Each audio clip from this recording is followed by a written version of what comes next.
Assalamualaikum warahmatullahi wabarakatuh. Welcome to the first physics online lesson.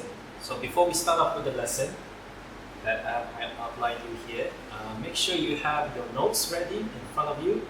Make sure you have your pens, pencils, and highlighter ready, just in case if there's any information that you find useful in this lesson, you may write it down on your notes, and also you may use your highlighter to highlight key information on your notes.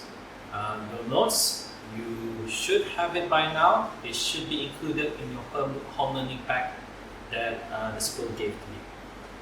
Right. So we will start off term 2 with unit 26, which is radioactivity.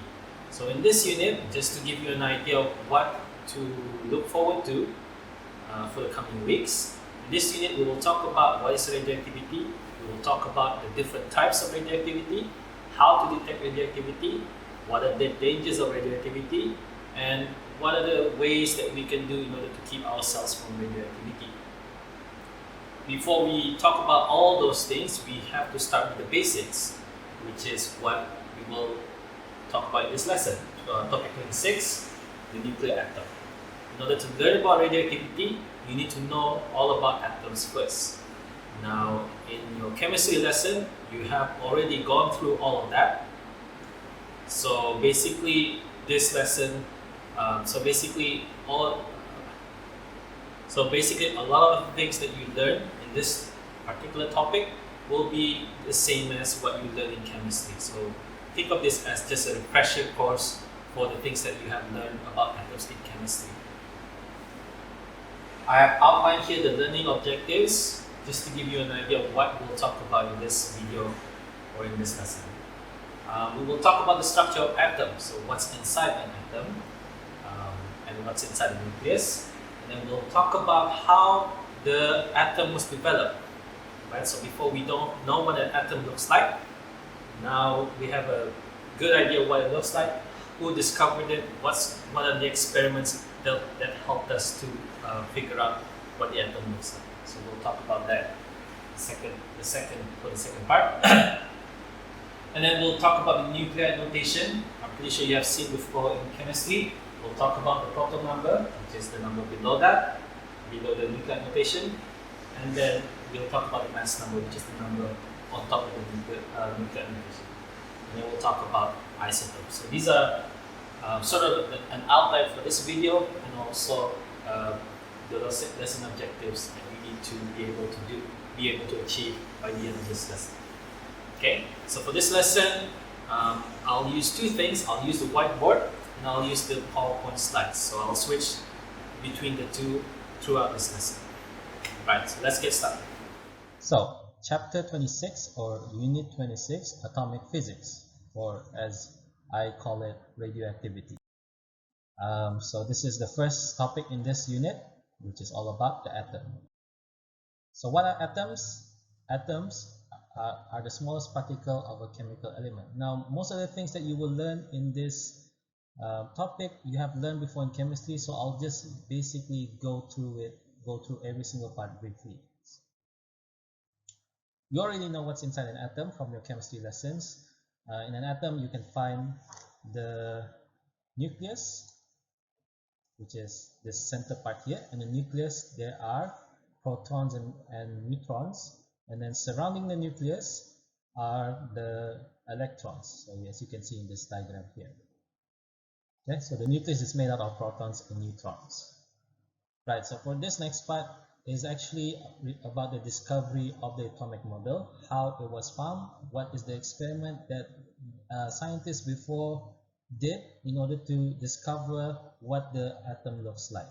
I'll share a link of a video somewhere here that really give a good explanation of how the atomic model was discovered. So I'll just skip this part, and you can pause this video and then go to and press that link and then go to that video and watch that video first to learn about how the atom is discovered. And then once you have done with that video, come back here. So for this part, I'll just skip it.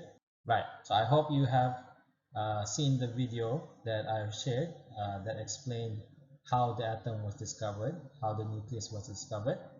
You know that the atoms are made out of three things: the protons, neutrons, and electrons. So in this table here, you can see the properties of each of these particles.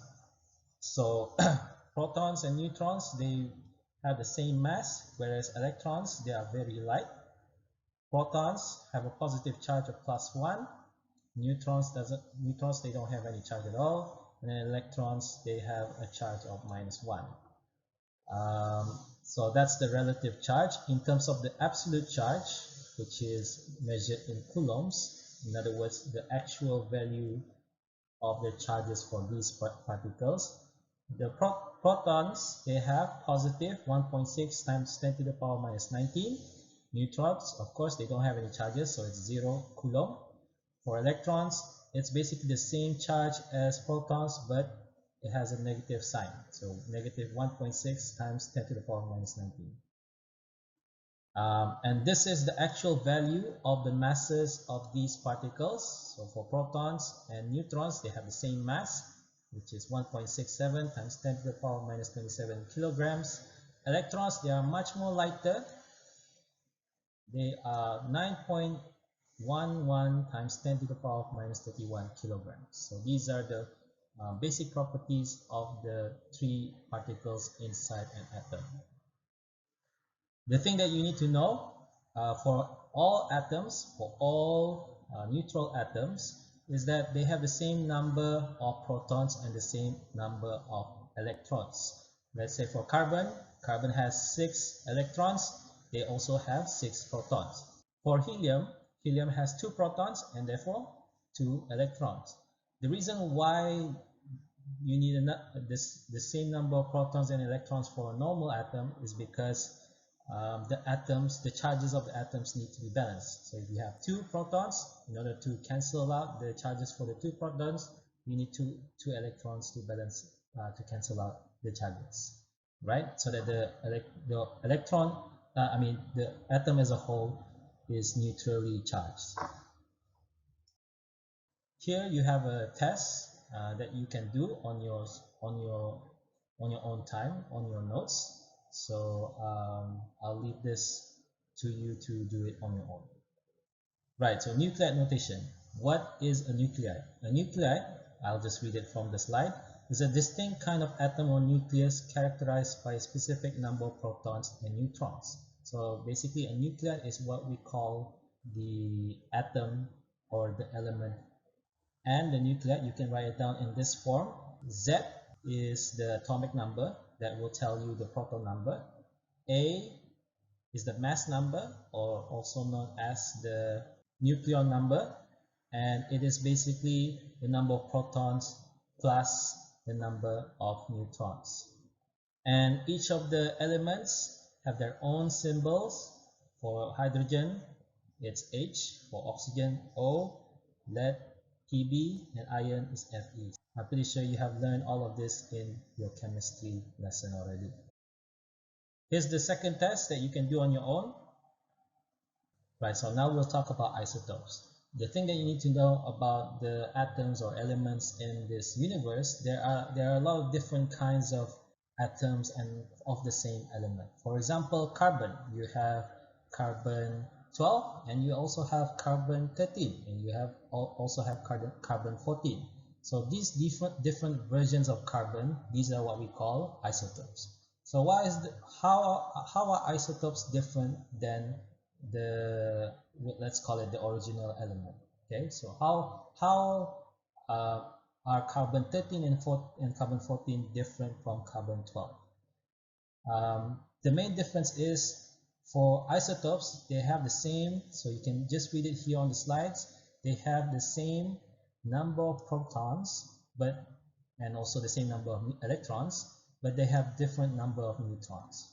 Okay, now because these isotopes have the same number of protons and electrons as their cousins, as the original, let's call it the original element, they have basically the same chemical properties. In other words, they will react with the other atoms or the other elements in the same way as the original element, right? So isotopes, they have the same number of protons but different number of neutrons.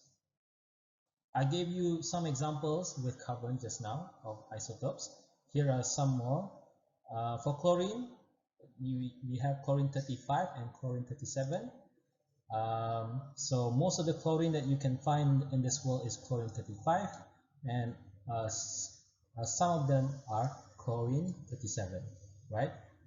So chlorine 37 is an isotope of chlorine 35. So chlorine 35, because we have a lot of it in this world, these are what we will mostly use for whatever it is. And for hydrogen, you have two isotopes of hydrogen. So hydrogen 1 is the one that we are used to, and that's the one that's on the periodic table. Let's just call this the original element, or the most abundant element of hydrogen. And we have deuterium, which is hydrogen 2, and tritium, hydrogen 3, right? So all these three hydrogens, they have the same number of protons. In other words, all of them have one proton, and the difference between them is just the number of neutrons. So hydrogen 1 has 0 neutrons, deuterium or hydrogen 2 has 1 neutron, and tritium or hydrogen 3 has 2 neutrons. Okay, so like I said, hydrogen 1 is is the one that we're used to. That's the one on the periodic table, and let's say for the sake of the lesson, I'm just calling it the original element. And there's most of the hydrogen that we can find in the world is hydrogen 1. That's basically it for the lesson. Before I end this video, I just want to give you a bit of recap of what we learned. So today, or this video, we learned about the nuclear atom. It's a very easy topic, and we learned about the structure of the atom. What is inside the atom? You can find protons, electrons, and neutrons in an atom. And what are the characteristics or properties of these atoms? So for protons, I'll just mention the important ones. Both protons and electrons. Protons, they have a charge of +1. Electrons, they have a charge of -1. And for neutrons, they don't have any charges at all. Okay? And you can find protons and neutrons inside the nucleus of the atom. And then we learned about isotopes. So what are isotopes? So isotopes, so there are a lot of different versions of the same element. The difference between them is their number of neutrons. So isotopes, same element, but same number of proton, but the difference between them is they have different number of neutrons. And this is basically the things that we have gone through in this lesson. So next lesson, we will talk about radioactivity. There I will talk about what is radioactivity and what are the things that we do in order to detect radioactivity. So for now, we will stop the lesson there. So thank you for watching. I'll see you next time. Assalamualaikum warahmatullahi wabarakatuh.